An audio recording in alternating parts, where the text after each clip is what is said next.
Gone are the days of simply pumping your tyres up to the maximum pressure permitted and hoping for the best. Not only are excessively high pressures uncomfortable, they've also been proven to slow you down. Optimising the tyre pressure on your road bike is one of the simplest and cheapest ways to improve its performance and comfort.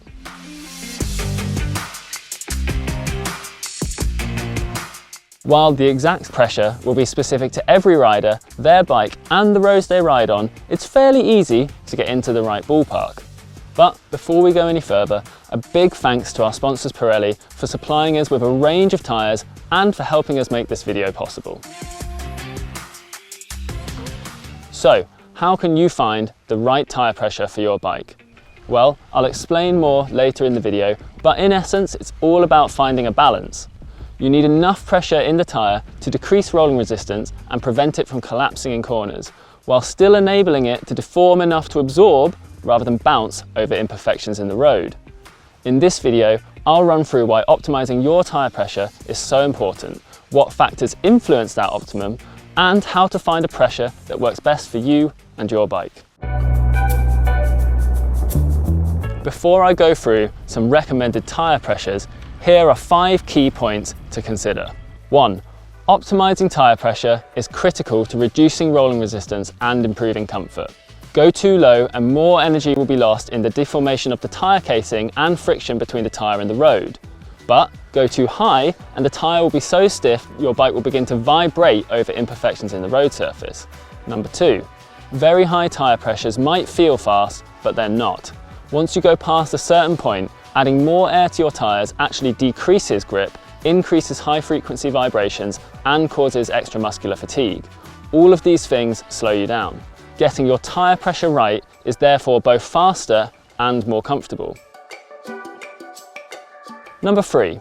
Accurately determining your actual tyre size is crucial to calculating the optimum pressure. Despite most bicycle tyres being labelled with a specific size, such as 700x25C, the actual inflated size of any given tyre will depend on both the design of the tyre and the internal rim width of your wheels.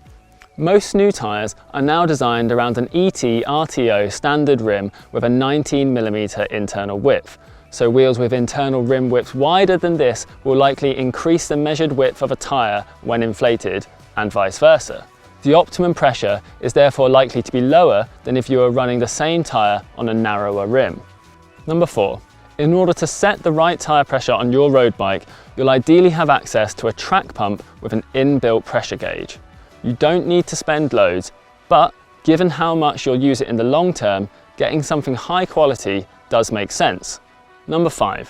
When it comes to tyre pressure for road bikes, err on the side of too low rather than too high. According to recent testing, performance decreases rapidly once you go past the optimum pressure for a given setup. Being a little too low only brings a relatively small speed penalty, but should be noticeably more comfortable on rough roads.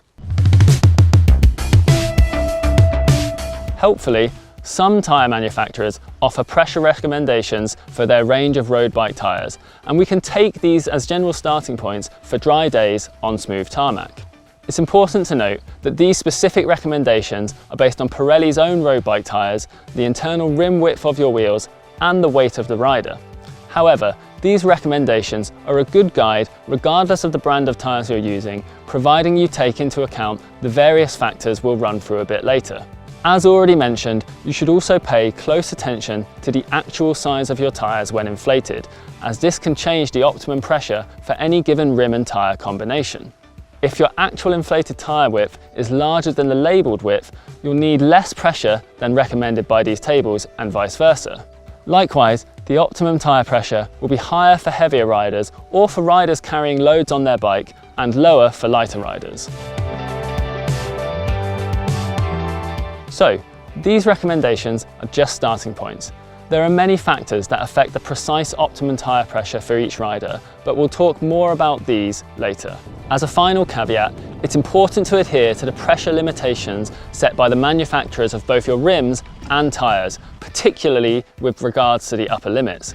These are typically printed on the tyre or rim sidewalls. And if you have a set of wheels with hookless rims, the maximum permitted tyre pressure may also be much lower than with hooked rims. So, here are Pirelli's recommendations. Feel free to pause the video and find out where you and your bike setup sit on the table. How do Pirelli's recommendations stack up against what tyre pressures I personally use though? Let's have a look at some examples. To give these pressures some context, I weigh around 64 kilos. On my road bike, I've currently got a set of 28mm tyres, and on tyres like that, I'd typically be using pressures around 60 to 65 psi, depending on where I was riding. But again, we would love to hear from you. So, what tyre pressures are you running on your road bike and why? As always, let us know in the comments below.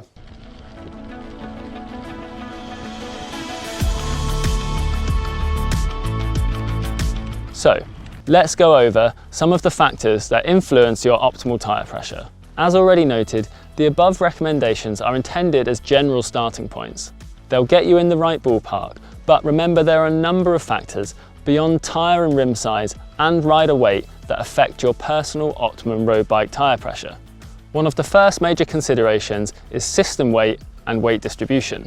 While the rider makes up the vast majority of the total system weight, and as we've already covered, a heavier rider will generally need to run higher pressures than a lighter rider, the weight of your bike and any gear you're carrying also counts. If you're riding a sub 4 kilogram weight weenie optimized road bike and don't have it loaded up with heavy touring gear, then you might need to drop your tyre pressures by a few psi. The opposite is also true. If you're riding a heavy bike loaded with camping gear, you may need to add a touch more air to your tyres. With road bikes, the rider's weight is generally not evenly distributed across both wheels. The exact split will be different for every rider, depending on your riding position and your bike, but it's usually the case that the rear wheel takes slightly more of the load than the front. As a general rule of thumb, it's therefore worth putting a few psi less in your front tyre than in the rear. Next up, road conditions. If you're riding on a perfectly smooth velodrome, then higher pressures are faster. However, on imperfect surfaces like roads, very high tyre pressures simply increase vibrations and slow you down. As roads get rougher, with bigger holes and bumps, the optimum tyre pressure decreases further. When roads get very rough, smaller tyres run at relatively low pressures may not be able to provide enough protection for the rim or the inner tube, especially for heavy riders, which can lead to pinch flats or even rim damage. Switching to a larger tyre gives you a great amount of tyre volume to play with, so you can fine-tune the pressure to account for both rolling resistance and comfort on rough roads. This is why the pros switch to 28mm plus tyres for cobbled races like the Tour of Flanders or Paris-Roubaix. The next thing to consider is the weather and the ambient temperature. When the roads are wet, or if it looks like it might rain during your ride, it's worth dropping your tyre pressure by around 5 psi on both wheels. This helps increase the amount of rubber in contact with the road, which should help improve your grip. Higher temperatures, whether ambient or induced by rim braking, can also increase your tyre pressure. If you're riding long descents on hot summer days on a bike with rim brakes, particularly one with carbon clincher wheels or latex inner tubes, be careful not to overinflate your tyres. Doing so could lead to dangerously high pressures building up inside your inner tubes or tubeless tyres if too much excess heat is introduced to the system.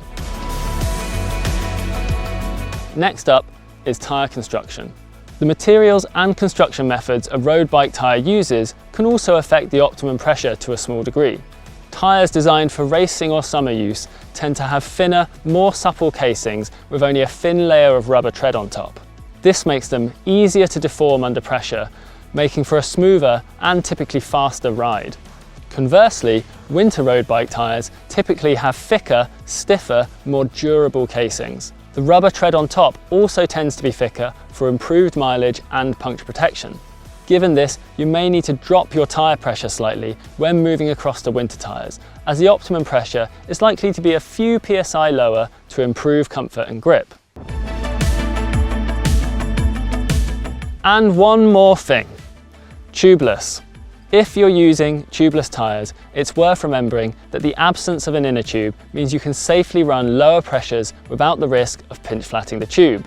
This can be particularly useful if you're riding a road bike with relatively large tyres and looking to take in some light off-road or gravel trails, as lowering your tyre pressures can improve your off-road grip.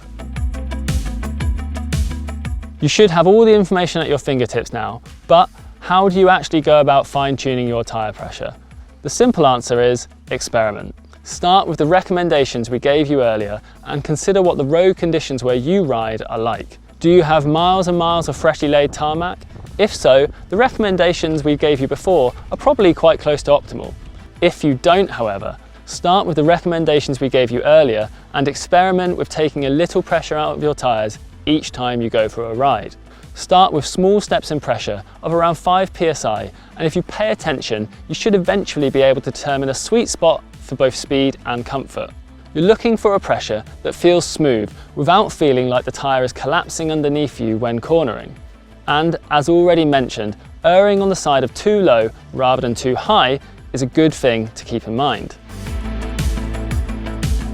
Alternatively, if you have an accurate and reliable power meter, you could do some basic field testing yourself. Find a long, steady climb with an average gradient of over 5% and see how different tyre pressures affect the power required to ride at a certain speed, or how fast you can travel for a set power output.